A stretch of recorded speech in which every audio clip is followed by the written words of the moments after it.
Ready? There was a lot of laughter when Mr. Saigal introduced his eldest grandson as one who brought Krishna consciousness to his house. The boy's father was the first in the family to become a life member of ISKCON. Oh, very intelligent, Prabhupada said. Dr. Shukla grinned and said, his name is Subodh, which means, Prabhupada laughed, very intelligent. Buddha. Buddhi.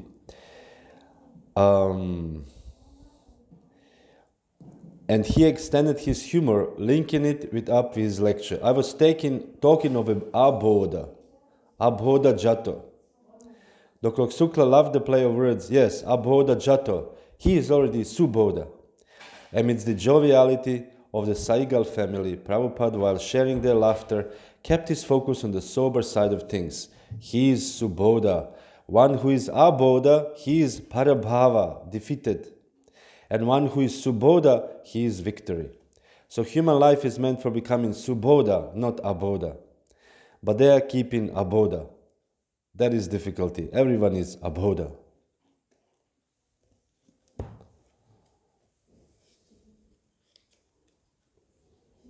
Was dazu zu sagen? Yeah, in India all the names have meanings. Here, you know, Bob. Ja. Gudrun. Ich weiß nicht auf Gudrun. Gudrun, gibt es Meaning für Gudrun? In India, it's true, so many meanings. Bob. Bob. What does, like in a Krishna conscious way, being intelligent mean? In Krishna conscious way, what does it mean, intelligence? Well, in the Bhagavad Gita, Srila Prabhupada says, one who reads this, who studies this knowledge spoken by me to you, worships me with his intelligence. So intelligence means acting in such a way that is Krishna conscious, always Krishna conscious. This is ultimately intelligence. Prabhupada also defined many things like knowledge, for example. Prabhupada redefined the word knowledge because knowledge means acquiring information or gathering information. In the material world, knowledge means there's so many information and you gather them. And if you have the most information, then you're most knowledgeable. Of course, nowadays the computer defeats all these things. The people who could 80 years of gathering knowledge and reading books, you can just type and in 5 minutes you find all the information.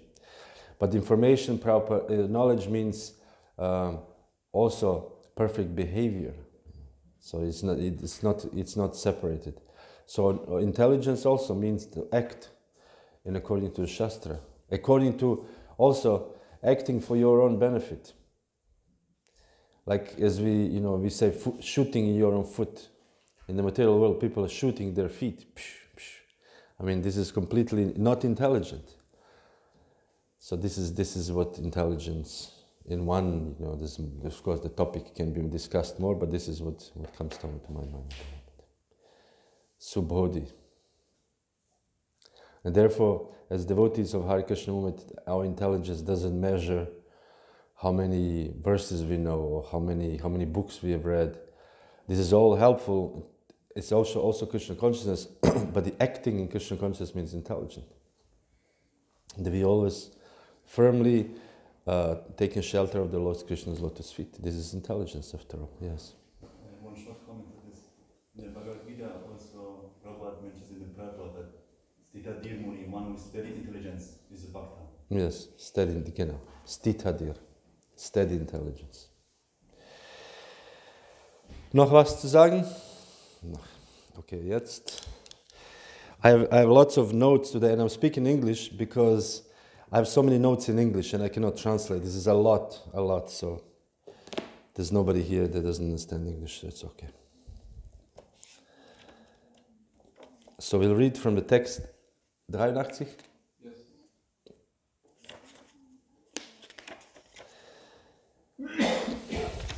So, Shachika Hemuni Dekon Hashimani Muni Dekon Shachikahe muni dekon akasha upare.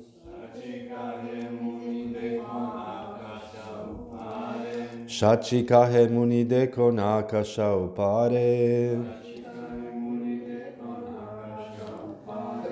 Divya murti loka sabha yena stutikare. Divya murti loka sabha yena stutikare. Shachikahe muni dekon akasha upare. Divya murti loka sabha yena stutikare.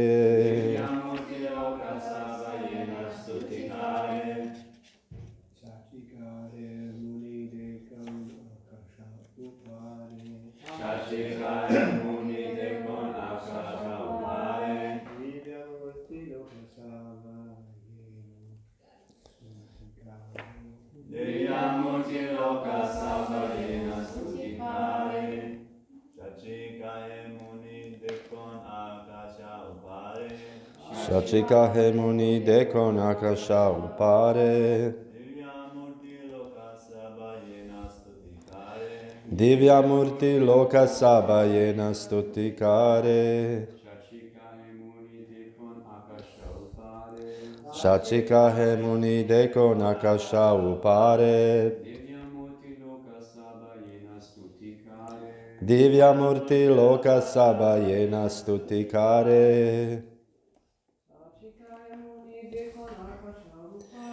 Shachikahe muni dekon akasha upare. Divya murti loka sabha yena stutikare.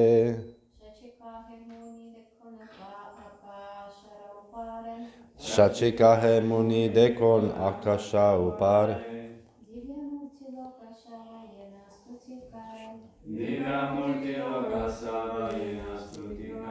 Shachikahe. Mother Shachi Devi replied,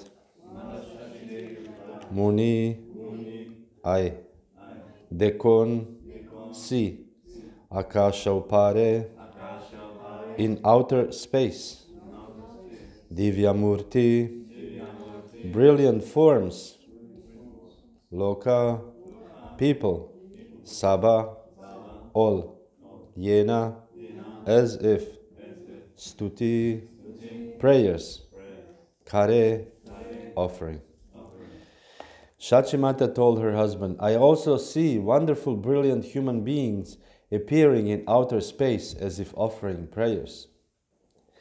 Purport. Jagarat Mishra was honored by everyone on the earth and was supplied with all necessities. Similarly, Mother Shachi saw many demigods in outer space offering prayers to her because of Lord Chaitanya Mahaprabhu's presence in her womb. Text 84. Jagannatha Mishra Kaya Swapnaya Dekila Jyotirmaya Dhamma Mora Ritaya Pashila. Jagannath Mishra replied, in a dream I saw the effulgence abode of the Lord enter my heart. Text 85. Amar Hridaya Haite Gela Tomar Hridaya Hena Bhuji Janmi Bena Kona Mahashaya. From my heart it entered your heart. I therefore understand that the great personality will soon take a birth. Text 86. Eta bali dokerahe harashita hana shalagrama sevakare vishesha karya. After this conversation, both husband and wife were very jubilant, and together they rendered service to the household shalagram shila. So we'll keep this verse 86 for the next 3 times, as the purport is very, very long. And there's many interesting points. I will divide it into 3. So next 3 weeks will be 86. Purport. Especially in every Brahmana's house, there must be a Shalagram Shila. 86. Especially in every Brahmana's house, there must be a Shalagram Shila to be worshipped by the Brahmana family. This system is still current. People who are Brahmana by caste, who are born in a Brahmana family, must worship the Shalagram Shila. Unfortunately, with the progress of Kali Yuga, the so-called Brahmanas, although very proud of taking birth in Brahmana families, no longer worship the Shalagram Shila. but actually it has been a custom since time immemorial that a person born in a Brahmana family must worship the Shalagram Shila in all circumstances. In our Krishna consciousness society, some of the members are very anxious to introduce the Shalagram Shila, but we have purposefully refrained from introducing it because most of the members of the Krishna consciousness movement do not originally come from families of the Brahmana caste. After some time, when we find that they are actually situated strictly in the line of Brahminical behavior, this Shalagram Shila will be introduced, which is now, I think, every temple more or less in ISKCON has a Shalagram Shila, at least one, in many temples many. In this age, the worship of the Shalagram Shila, I just wanted to this paragraph here first, about the importance of the Shalagram Shila. Sorry? Oh, that's what I was putting it down there. Thank you. Om Jnanantimirandasya Gyananjala Shalakaya Chakshurun Militam Yena Tasmai Shri Gurave Namaha Shri Caitanya Manobishtam Stapitam Yena Bhutale Swayam Rupa Kadamayam Dadati Swapadanti Kam. So it is interesting here. The Prabhupada says that every household brahmanas, they should worship Shalagram Shila. In the beginning of the Hare Krishna movement, there was no brahmanas, which is a very, very unique in the history of Hinduism, you can say, or history of Indian philosophy and culture, that Srila Prabhupada created. From non-brahmanas, he created brahmanas. Like, we are actually not even from non-brahmanas, from the outcast.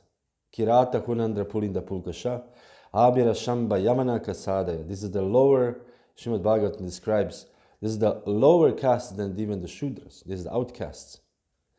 As Prabhupada always said, Mlechas and Yavanas. This is like the lowest caste. These are the outcasts of the actual civilized society, as Prabhupada would say. Everybody who does not belong to one of these four varnas, they are not civilized. They are on the level of, Prabhupada said, cats and dogs. They are the level of the animals. So all the Western world belongs to this category. And Srila Prabhupada, from this category, he created brahmanas. This is like a magic on the, quadruple magic. As once they asked Srila Prabhupada in the train, Prabhupada was traveling somewhere, they asked him, Swamiji, can you create some magic? Because in that time, the Guru or Swami, they always did some magic. There was a famous Swami with his wonderful hair. He created this vibhuti ashes from his hand, and sometimes he would create golden chains, and he would give this as an amulet to his disciples. So this man asked Srila Prabhupada, and Prabhupada says, my magic is this. And these were the disciples of Srila Prabhupada. They said, this is my magic. And when you actually think about it, this is the biggest magic of all. That he created this, from completely lower caste, he created brahmanas. And not just that there's, yeah, Maharaj? This story is also that Prabhupada said, this is my mercy. Yes. You want this? Yeah. The two guys were interested in Yes. Do you want this magic? Not really. So this is the Prabhupada's, you can say, magic, but even more so, he created the society of the Brahmanas, which even now we have already children of Prabhupada's disciples and the children of the Prabhupada disciples. So it's already third generation going on. And they also, or some of them at least, are trained to be Brahminical. So we already have caste Brahmanas in one sense. We have people who are born in the Brahminical family from their parents, which are devotees of Prabhupada, and their children also learn to be Brahmanas, and now their children also learning to be Brahmanas. So this is already here, as Sri Prabhupada says. We will introduce at Prabhupada said we refrained for introducing worship of Shalagram Shila because most of the members of Krishna consciousness movement do not originally come from the families, the Brahmana caste. After some time, when we find that they actually situated strictly in the line of Brahminical behavior, the Shalagram Shila will be introduced. And we know there are so many devotees nowadays that worship Shalagram Shilas all over the world. I think every temple, almost every bigger temple, at least bigger temples, they have Shalagram Shila worship.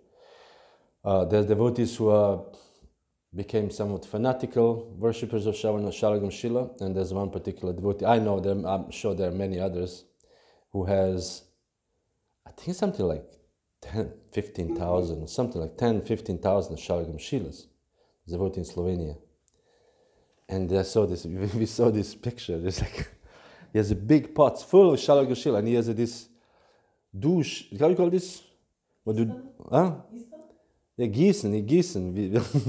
Yeah, gießt the Shila, because there's so many Shilas. He has thousands of thousands. So you worship one Shila, I don't know exactly what is his mode of worship, but usually you worship one Shila as a representative of all the Shilas, with all these 64 upacharas, and then he bathes all the Shilas, like, I saw this, there was this Maharaj was in Scotland. He was bathing with the hose, with the water, because there's so many Shilas. He also had thousands of Shilas. So there are different kinds of the devotees, and we call them Shila devotees. There are all kinds of, and somehow Shila, once you start collecting Shilas, they somehow just coming. I have one friend, he's worshipping Shilas, and he just told me, one other devotee, he's just sending me something like 60 Shilas. 60! Worship one, but they somehow collect. This is a different realm that I'm not able to access. I'm not allowed to access this realm of worshiping so many Shalagram Shilas. But the point is that we have the culture now, this Brahminical culture, enough, so many devotees worship Shalagram Shilas. What is interesting, I will speak a little more about Shalagram Shilas, about Shalagram Shila itself and the story of the Shalagram Shilas. But I want to make one point here that Srila Prabhupada speaks about his Guru Maharaj.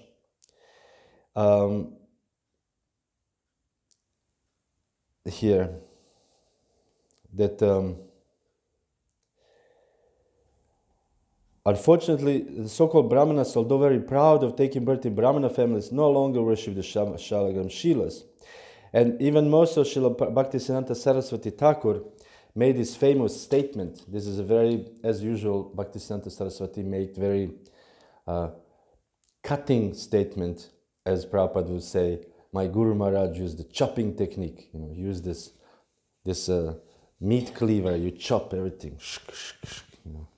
So he used the chopping technique, saying that what is the use of having Shalagram Shila? You use Shalagram Shila to crack the nuts. When you have a walnut, then you need to, walnut cannot be broken by hand, so you need a stone. So you take Shalagram Shila to crack the nuts, you can eat the walnut. So this is like a very heavy statement of Bhaktisiddhanta Saraswati, meaning, translation, that you're just using Krishna, Shalagram Shila, to make some money. This is a very heavy statement, but also very realistic statement.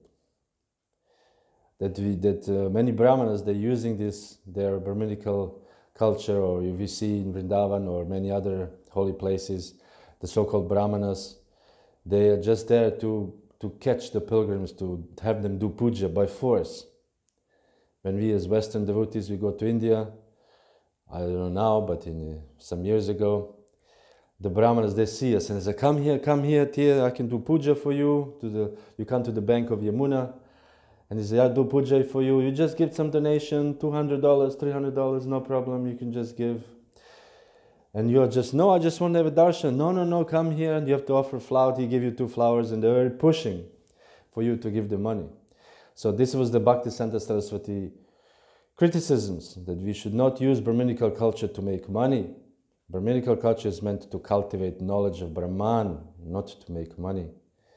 We should not use this to be a materialistic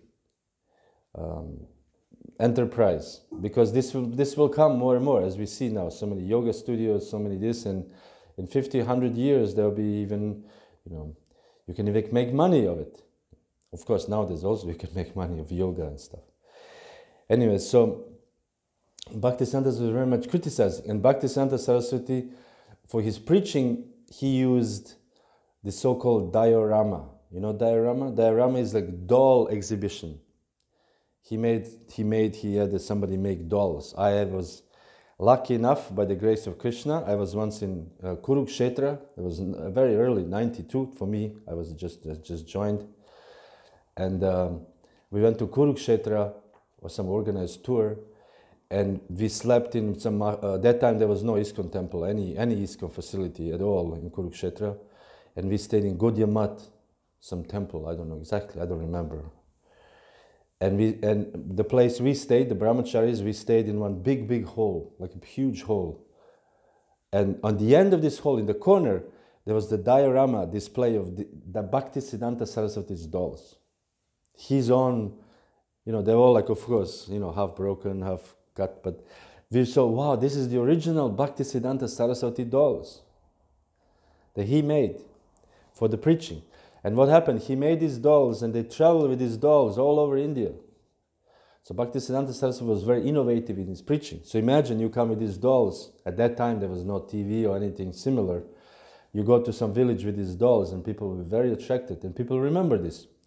Because in Kali Yuga, people are more visual, people are not so intelligent to hear the words, so they can, but they give them the picture or give them that's why Facebook is very prominent today. You put a photo and everybody like. But if you say some words, or if you write a word, people have no, or you put a video, this is too much to watch. But the picture, like. Very nice, very nice. This is the level of the people's intelligence in Kali Yuga. So Bhaktisiddhanta brought these dolls, different pastimes of Krishna, Caitanya Mahaprabhu, I think there was the one with Chaitanya Mahaprabhu invoking Sudarshan Chakra to kill Jaganmadaya. And so devotees can preach based on this. I must say, we used also in my very early preaching in America, we had nothing, we had no temples, no money, no nothing. So only thing what I had was one big book called Krishna Art Book. You know this book? It's a very big book like this. This is Krishna Art, Krishna Kunst. And then this was our main preaching. We just go to park or something, we just bring the book, and the hippies are there, or some young people, and we just open the book, and they say, oh, what is this? Does it come? Then we show the picture, and we preach according to the picture. This was our main preaching, like 100%, 99% of preaching was through this book. And because the pictures are very nice, they're very big, and people like to watch the pictures, and then you just speak according to the pictures. So this is what Bhaktisiddhanta Saraswati is preaching. And one of the these dolls was a Brahmana who is cracking the nuts with the Shalagram Shila. Bhaktisiddhanta Saraswati. No mercy. Bhaktisiddhanta Saraswati. And the Brahmana had these three, you know how the Shiva Babas or this Brahmana, the impersonal Brahmanas, they had 1, 2, 3 lines like this. And he was cracking the nuts with the Shalagram Shila. And then what happened? Some Brahmanas become naturally outraged. Brahmana community become outraged at Bhaktisiddhanta Saraswati, and they brought him to the court. And they said, you said that the Brahmanas using to crack nuts, but what about you Vaishnavas? You're also Brahmanas. And Bhaktisiddhanta says, it's true. There are some Vaishnavas also who use this to crack nuts. And say, okay, so then correct. Instead of 3 lines, put the Vaishnava tilak on these dolls. So they were defeated. They couldn't continue the process on the court anymore. Because the Brahmanas on the dolls have the 3 lines. So the Brahmana community was fried. Why us? You also have Brahmanas who worship Shilas. And he said, okay, then correct it. Erase the 3 lines and put this. So the Brahmanas couldn't have there's no more case. So they could not pursue the case. But this was the Bhaktisiddhanta Saraswati preaching. Interesting also, the Bhaktisiddhanta Saraswati was not averse to say, oh, Vaishnavas don't. No, Vaishnavas can also use nuts, Shalagram Shila to crack nuts. Anyway, so this is the just interesting, some anecdotes about Shalagram Shila. And now, what is the Shalagram Shila? Shalagram is, Shala is actually a tree. It's a type of a tree, a baum, ein Baum, eine Sorte von Baum. Sala or the Shala. And it's like a reddish color. It's like similar to redwood kind of tree. I just looked at it yesterday online. It's a tall tree and has this kind of a fruit looking like a round ball, like a green ball, something like this big Shala tree. And Gram naturally means place or or village or place. And Shila means Shila Tanka Nakalaye, stone, stein. So this is stones. They are located where lots of these Shala trees are planted. And this is the place, one place in Gandaki called Gandaki River in Nepal. It's like way in the mountains. These Shalagram Shilas are only there to be found. And the story behind the Shalagram Shilas is that this is from the Purana, I think Brahma Vivarta Purana. From the Brahma Vivarta Purana, the story is this: one king had one very beautiful daughter, and he gave daughter named Tulasi. But what interesting is that this Tulasi is actually expansion of Hladini Shakti, of Lakshmi Devi. So it's not an ordinary woman. And she was naturally very beautiful. And she was always praying in her youth to have a Vishnu as her husband. But somehow a king gave her to be a wife of Shankachuda. This is a demoniac person, Shankachuda. So she was there, and she was married, and of course at that time tradition, the wife already chaste and devoted to her husband. Her husband was very qualified. And what happened, sometimes there was a big fight between the demigods and demons and so on and so forth. And Shankachuda had these blessings that nobody can defeat him in battle. Nobody can defeat him. He had the blessings. So he didn't care. He was just fighting and nobody could defeat him. And then what happened, Vishnu also was fighting Shankachuda. And he, at the evening, we know at the battlefield, they visit each other in the evening. They don't maintain enmity. They just fight during the day. In the evening, they eat together or they sit together and talk. So Vishnu came to Shankachuda and asked, I want you to give me a charity. And Shankachuda said, anything you want, whatever. They said, can you give me your necklace? He had this amulet necklace. Okay, take it. It doesn't matter. I'm invincible. Nobody can defeat me. So he took this. And then while battle was going on, Vishnu went to visit his wife. He disguised himself as Shankachuda and he went to Tulasi and they spent the night together. And the point was that the Shankachuda could never be defeated as long as his wife was chaste. Because he had no doubt that his wife will remain chaste. And then Vishnu disguised himself with this amulet and so on and so forth. And she was not chaste anymore and he lost. And then when Tulasi heard it, she said, you, Vishnu, you're so cruel. You're cheating. You're so cruel. You're so stone-hearted. And I think you should become a stone. She cursed him to become a stone. Anyways, this is just a pastime. And that's why he manifested himself in many different stones in this river. And then he kind of not cursed, but he also gave her blessings that from your hair, there's so many Tulsi branches will come out. So always and he said, the Vishnu worship cannot be complete without the Tulsi branch, because they finally united eternally again, Vishnu and Lakshmi. And from her, and then she, I think, I'm not sure exactly, but she would become herself this Gandaki river, so they will be forever together in that sense. So that's why when we worship the Shalagram or we worship Krishna, we always put Tulsi, because Tulsi leaf, because Tulsi is, any worship without Tulsi is incomplete. So this is in basic story. There's more to it, but this is basically the story of Shalagram. And I think every year, I think this is after Kartik sometime, we have a Tulsi Vivaha, Tulsi Shalagram Vivaha. There's a marriage of Tulsi Shalagram. And in some places they have an elaborate marriage.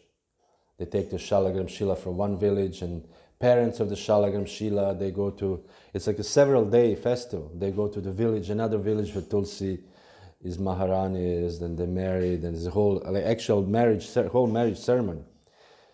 And this is a big festival. So this is basically the story of Tulsi and Shalagram. Yes, Maharaj. Sankachuda, wasn't he also Gopa before? I don't know. I didn't have time to research so much. So this is what I got from it. I don't know. With that? His name was Sudama, yes. He was cursed by the Rani to be Sudama, yes. Sudama, right. Sudama, yes. This is, I didn't understand, yes. So, so this is what Prabhupada said, that if a Grihastha devotee worships Shalagram Shila or the form of deity at home, his home is become a great place. So interestingly, when Grihasthas are worshipping Shila on the second floor and third floor, people have no idea, but this place becomes a great place because in the Skanda Purana there's this verse that says that Shalagram Shila, when is properly worshipped, and any place inhabited by any class of people is able to purify an area with a radius on 24 miles. This is like 35 kilometers, how many 24 miles? So everybody in this area, 24 miles, they have no idea what's going on, but they actually get purified. This place becomes purified. Interesting enough. And if somebody says, breathes his last within 24-mile radius, he is sure to attain mukti, salvation from the material existence. If someone believing in the sanctity of Shalagram Shila, so that's why, it's good to have Shalagram Shila in your home if you have Brahminical tendencies. I know many devotees. When my mother was dying, I brought, of course, Govardhan Shila and in the house, so to able to facilitate people, even who don't know much, there's some faith that this will purify the existence. Prabhupada also said that when he was writing Chaitanya Caritamrita, in this moment, as far as I'm writing this moment, he said Shalagram Shila had not been introduced, but soon it will be introduced as an essential function of Archana Marga. It's an essential function of worshipping the deity. So another very interesting story, for us important story, because we have a very important deities in our tradition, Gaudiya Vaishnava tradition, and this is a tradition of the deity called Radha Raman in Vrindavan. In Vrindavan we have very important temples, 7 very important temples, Radha Govinda, Radha Madan Mohan, Radha Raman, Radha Gopinath, what else? Anyways, and two others. And Radha Raman is a very important deity. Radha Raman is a very important deity.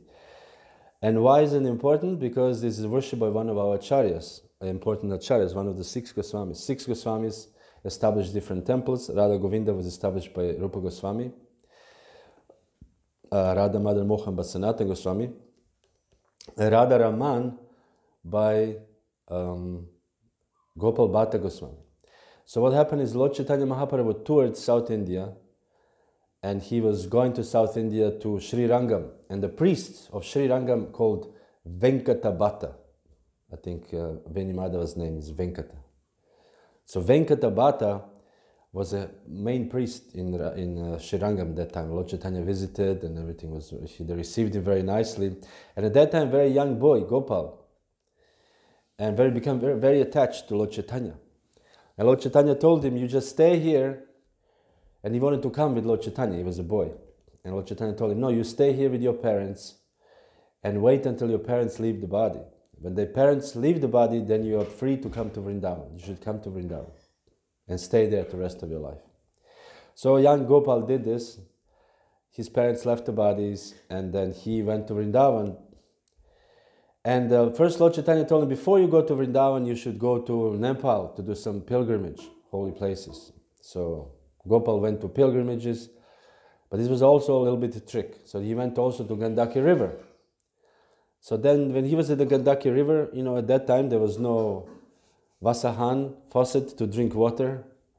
So people drank water from the rivers, naturally, because at that time there was no factories. Shishi Vijay Gauranga Doyal Nitai Ki Jaya. And then Gopal Bhatta had a little becha, little pot, and he was drinking water, and then he filled up the pot, and then he looked at the bottom of the pot, there were some stones.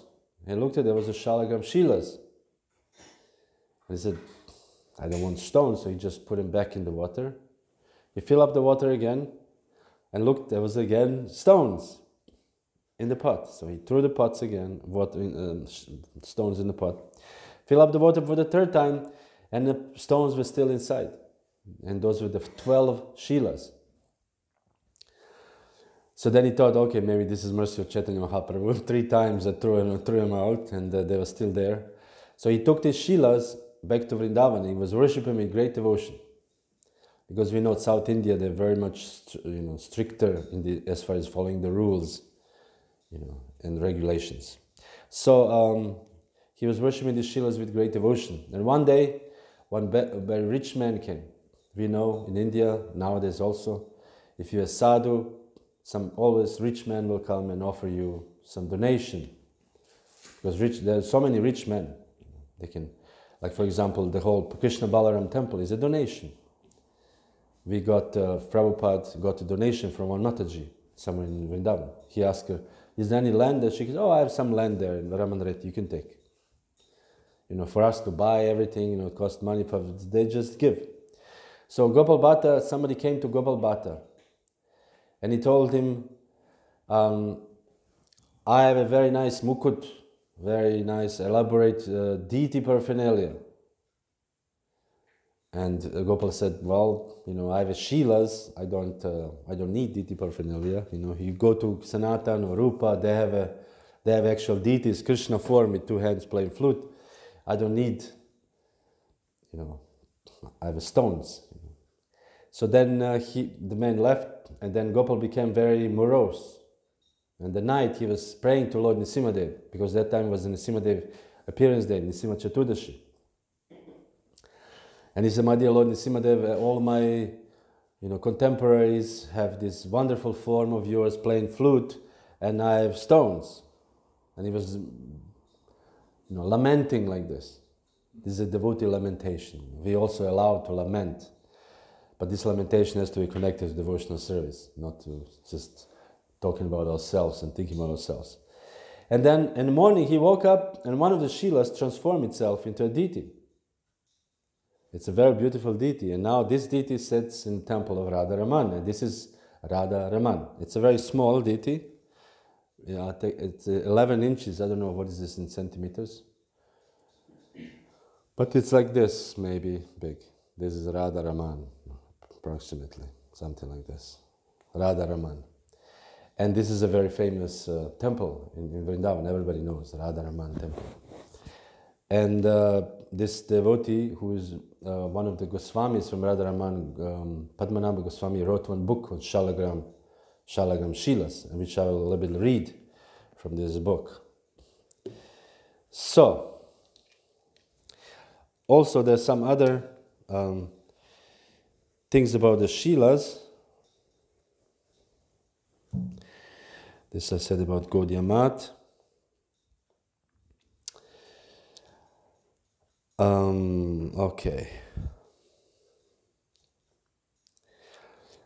So it is said that those who worship Shalagam Shilas can get liberation from the material bondage, moksha, just by worshipping Shalagam Shila. But devotees, we don't worship, of course, Shalagam Shila for liberation. We worship Shalagam Shila as Krishna. We worship to achieve ultimately, as we always say, Krishna Prema. Krishna Prema. This is the goal of our worshipping the Shalagam Shilas, because Shalagam Shilas are no different from Krishna. So, anything to say so far? Because then I will start reading a little bit about the Shilas, what forms do they have, what is the meaning, and what benefits each of the glories of Shalagram Shila. So? One thing is that before one starts worshiping Shiva, one has to be permitted by the spiritual master to worship Shiva. I noticed so many people who have Shilas and they didn't get them in this way, and also they do kind of cheaply worship, giving them out so everyone can touch them. Yes. One devotee from Argentina, he went to the singer, Governor, and he just collected the stones and took them and gave them out as gifts to the devotees. This is one aspect also of our Shiva tradition, ISKCON. Yes. It's not that easy. That's why Prabhupada waited a long time before Prabhupada permitted that the devotees started worshiping Shiva, not something cheap. Yes. And I also noticed that sometimes when devotees are not very serious about worshiping their Shilas, they just want to get rid of them and give them to anybody. Actually, there's one story. I was talking to one devotee yesterday, and he told me the story in one country. The devotee got I don't know how many Shilas, and he just couldn't, after a few months or whatever, he couldn't worship them anymore. He couldn't worship them anymore. He didn't know what to do, so he somehow read somewhere that if you don't worship the Shilas or deities, you throw them in the ocean. So he went and he threw the Shilas in the ocean. And then some years later, some other devotees were swimming. And he was swimming, snorkeling a little bit, and he saw, this looks like Shila, And he dived in, he dove in the water, and he came out, and this was actually Shalagram Shila. And then they heard the story that this other devotee threw them in the ocean. So yes, the Maharaj made very, very good point. Not just like Shilas, anything else, deities also. I know, for example, I don't know, Maharaj, what is your standard as a spiritual master, but I know Bhakti Swami, you cannot have he doesn't allow devotees to have deities. Doesn't allow what? Devotees, disciples, to have deities. That's why I'm not worshipping Shiva. I have one, Yeah. but I don't feel qualified to worship that Shiva. Because there's so much cheap Shiva worship going on. Yes. I travel, where I normally stay in the zone. That I don't want to give the impression that it's, everyone can do it. Yes.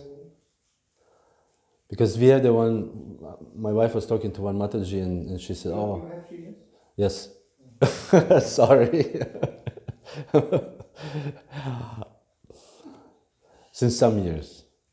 I'm not criticizing. No, I'm not affected.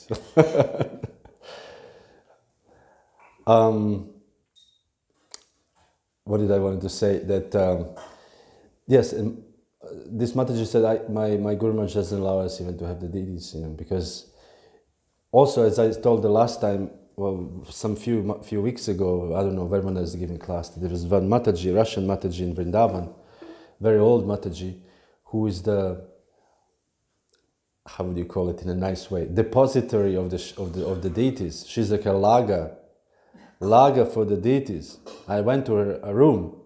Actually, she has several rooms. She lives in Vrindavan, and somebody has told me, I forgot her name. She was old at that time. I don't know if she lives still. But anybody who comes to Vrindavan, they walk by in Loi Bazaar, they say, oh, look at this beautiful Jagannath, or beautiful Krishna flute, and they buy. Because it's only 10 euros or 20 euros deities, or somebody gives Shilas. Oh, nice, I'll take it. Because as Maharaj said, this is like the Shila culture in our at least before, when I was a little more actively traveling around, it was very like a collection items.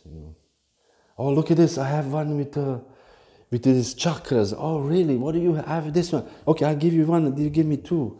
It was like a little bit like this exchange, And we see here that in the Chaitanya Caritamrita, it's a traditional, from parents to children to children to children. Shila goes from family to family. It's not like they're exchanging now and they have a market of Shilas and they're sending by post. I know this. I know I have some friends who are like fanatical, Shila fanatical, and they're sending Shila by post, and so it's important to understand this, not to as Maharaj said, take it cheaply, to worship of the Shilas. So what? It's a compromise. Yes. Once you start worshiping Shri, you have to always worship him. And anything, deities also. Huh? Deities also. I mean. But deities are different because they have a puja department and they have many devotees taking part. No, I mean personal deities. Oh, personally? Yes. Because as this, come back to this Mataji, and they worship the deities, or they stay in Vrindavan for 1 month, and they'd say, "Oh, I cannot carry. I have too much luggage. I cannot carry the deity." And this Mataji has, whoever doesn't want their deity, they give it to this Mataji, and she has.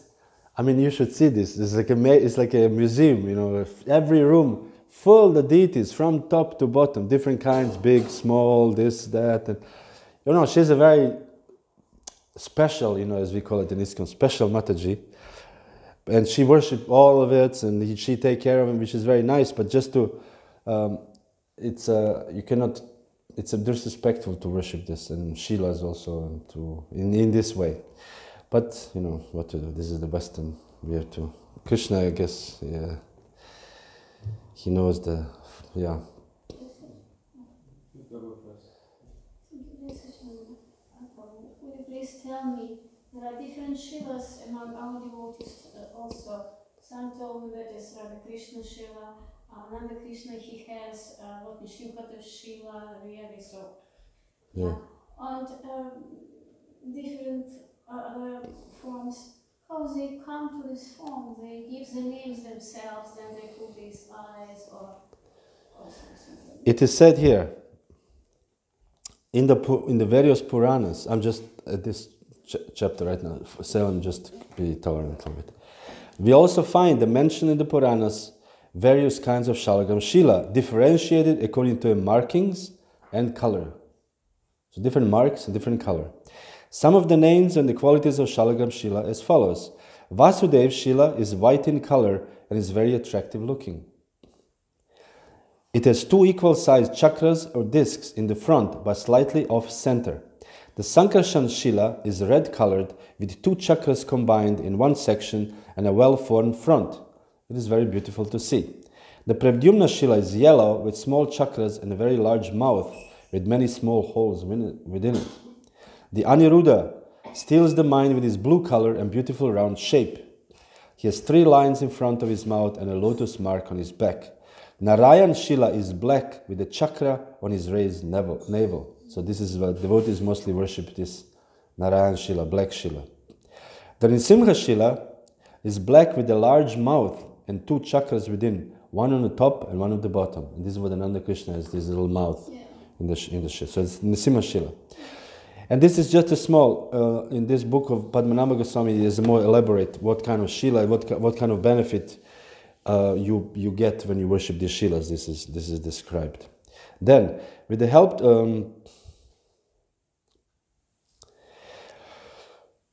of the Puranas, it is possible for the worshipper to identify several hundreds different kinds of Shalagam Shilas which correspond to many incarnations and manifestations of Vishnu. The worship of a particular Shalagam Shila will bring a particular desired result. If one worships Nrsimha Shila, one gets liberation and attains victory in battle, for example. One who worships Varaha Shila gets material enjoyment and liberation after death, and worshippers of Lakshmi Narayan will attain kingship of heaven. It is said that in the Puranas that one can worship any Shalagam Shila one desires and simply meditate on the form of Vishnu Krishna most dear to one's heart. This is also possible. You can worship Shalagam Shila and then worship worship it as a deity in your heart, meaning Krishna or whatever, for devotees. So this is just there's a whole list. I didn't want to bring this. There's a whole list of different colors and different shapes, and if you have a little chakra here, if you have so there's a different descriptions. But I have one more question. Mostly of the Shilas, what I saw, devotees have Radha Krishna Shilas. Because it is said here, one can worship any Shalagram Shila simply on the meditate on the form of Krishna, of Vishnu, which is most dear to one heart. And devotees, in our ISKCON, International Society for Krishna Consciousness, you can say, general, our Ishta Devata is Radha and Krishna. So devotees are worshiping Radha and Krishna. In other sampradayas, they may worship Vishnu, or whatever Kurma, or whatever different aspect of the Lord, which is their Ishta Devata. Marge, etwas zu sagen?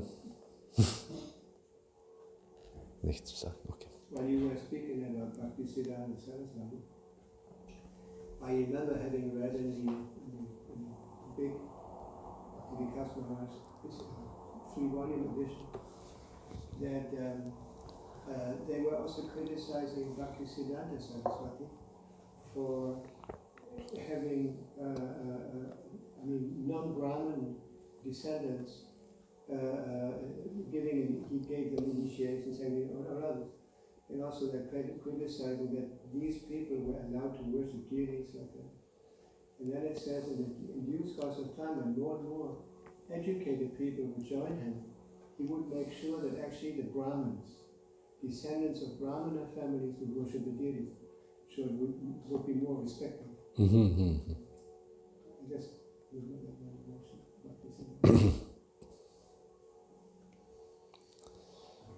yeah. So Shila worship is only like for Grihastha Brahmanas and Sannyasis, because I never saw like Brahmacharis. Brahmacharis basically is, in the body of the ashramas, brahmacharis are the legs. Legs means running, doing things, doing service, studying the Shastra, serving Guru, basically. Period. That's it.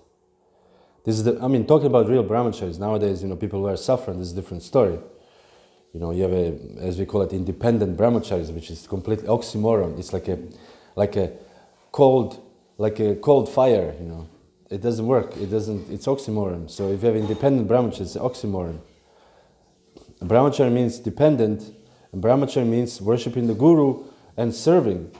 In the Vedic style, brahmachari means going out, collecting alms, coming back, giving all to Guru, Hari Bol, and then it does service. This is brahmachari. Brahmachari should not have possessions. Brahmachari should not have a telephone, for example. Should not have a computer. Why should brahmachari have any of this? Unless there's a preaching opportunity, that's a different story. It's for preaching. But otherwise, personal possessions are totally unnecessary. And it's not...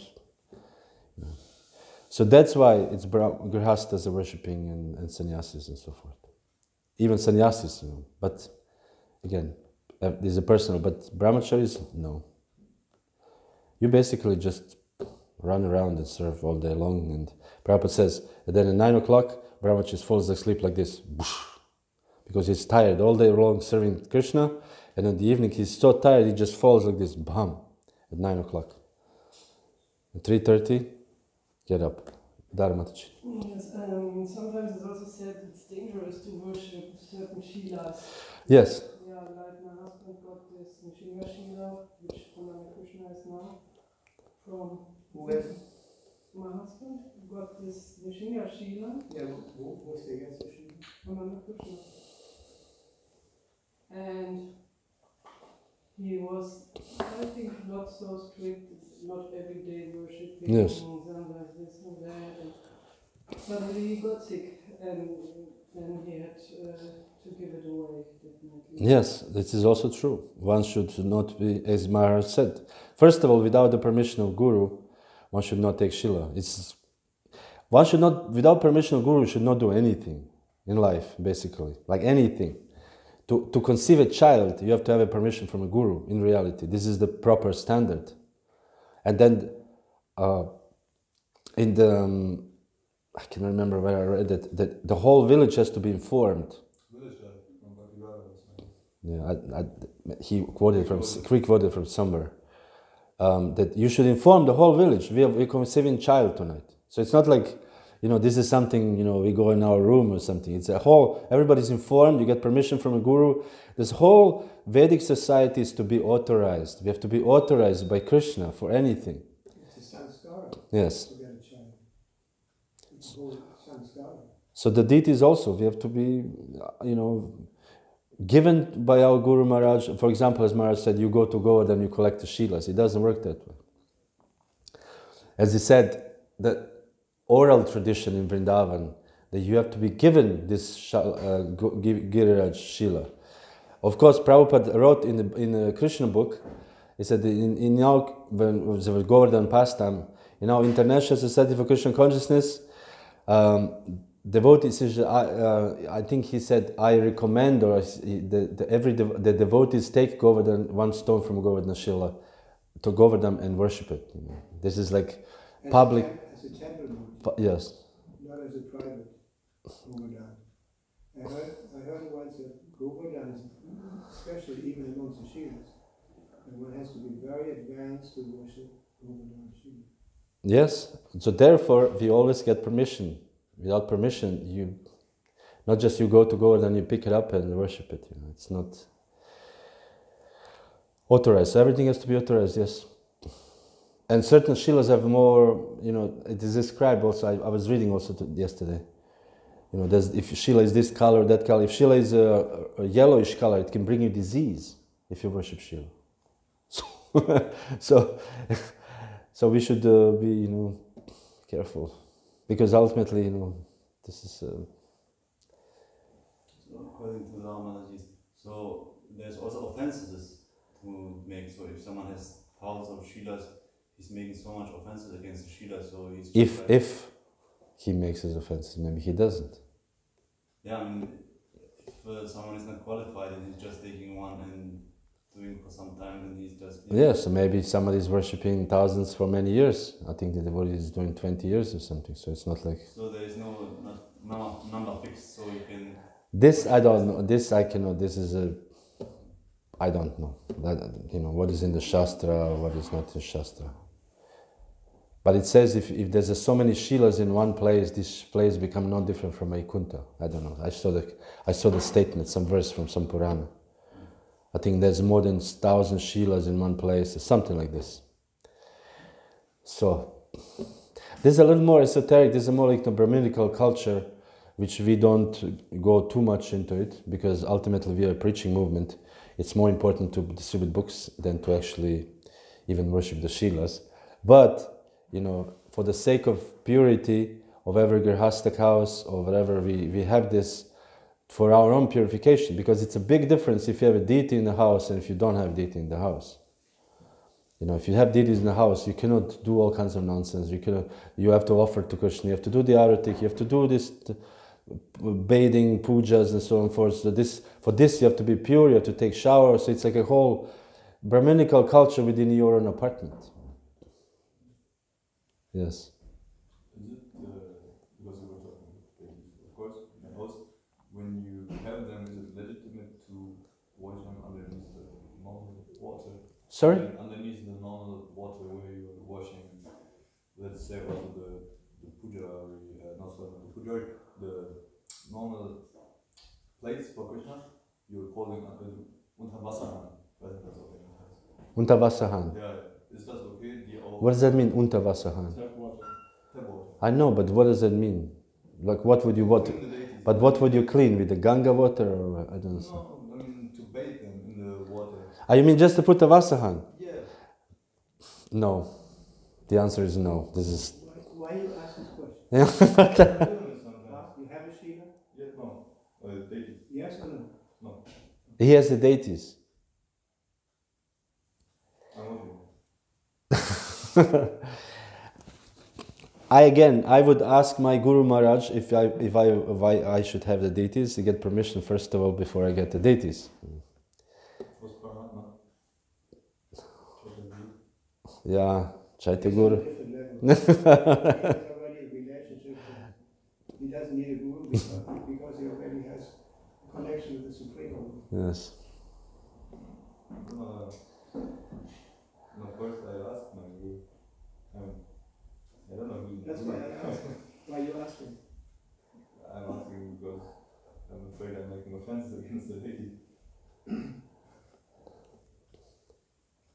Maybe.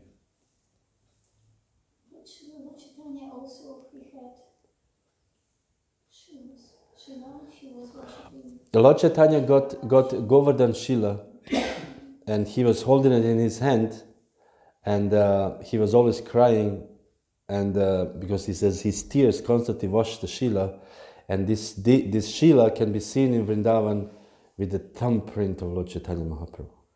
This is a Shila in Radha Vinod temple. This is the original. So I don't know if this is the Shila, that Shila, but this is, at least they say this is the Shila. But Lord Chaitanya did not.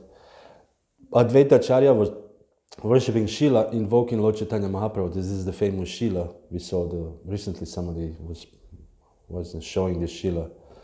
The Advaita Acharya was praying to this Shila, worshipping with the Ganga water.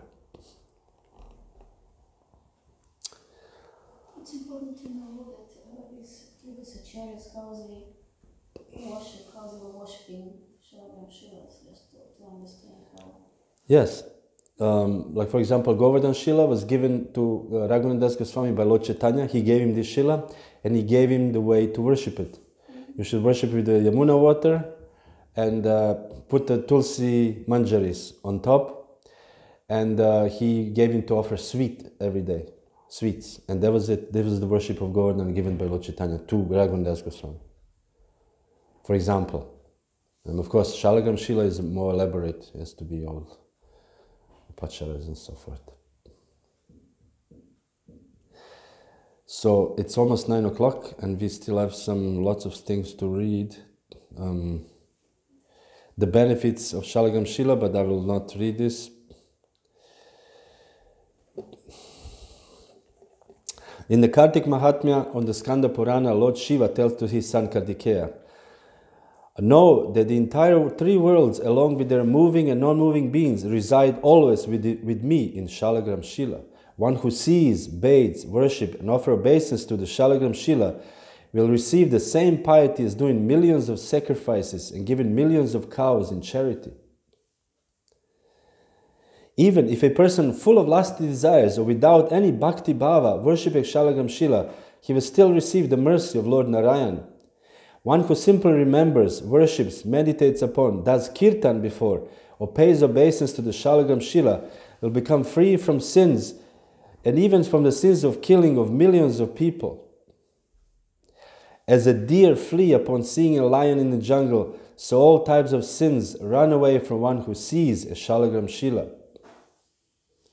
As the rising sun dispels darkness, so the Shalagram Shila removes all sins from the devotee simply by offering obeisances. Even if a person is lusty or angry by nature, worship Shalagram Shila with devotion, or even carelessly, he will get liberation. Those who speak Harikatha in front of Shalagram Shila needs not fear Yamaraj or repeated birth and death. In Kali Yuga, one who devotedly worships Shalagram Shila with prayers, kirtan, and musical instruments will eternally live in Haridham. And so on and so forth. There's also glories of the Shalagram Shila. It's not only that, there's the benefits, there's so much benefit. When I offer obeisance, kirtan, there's so much, I have like this much quotes of how much the benefit. Another thing, a very important thing, if somebody, when you're becoming older devotee, somebody's offer you this, to sell Shalagram Shila, sometimes you get, like for example, you travel to India, especially to Nepal, there's so many street sellers, they sell Shalagram Shila. And they crack the Shalagram Shila with a hammer. So they can open it, and inside you can see the golden streaks or whatever, golden lines or whatever. So they show you. And for the tourists, the hippies, they say, wow, this is such a cool stone, man. And they buy the Shalagram Shila. I was in Rishikesh. And in Rishikesh, in Haridwar, they also have these sellers, they sell Shalagram Shilas. And I had an argument with this once. I told him, according to Shastra, you cannot sell Shalagram Shilas. He basically agreed, because they know also the Shastras, but it's a money is the money. The Skanda Purana warns that one should not buy or sell Shalagram Shilas. One who puts a price on a Shalagram Shila, sells Shalagram Shila, gives opinion on its value, or examines one with a view to estimate the sale value, all such people will live in a hell until the time of universal destruction. Hare Krishna. So we should not buy or sell shalagram shilas. So no, nowadays. So for devotees also, not to be gullible, they go to India, somebody sells shalagram shila is only, it's a stone. How much stone can cost? 2 euros, 5 euros? You can buy for 5 euros, you can buy Krishna. So no buying and selling. Srila Prabhupada ki jai, shalagram shilas ki jai.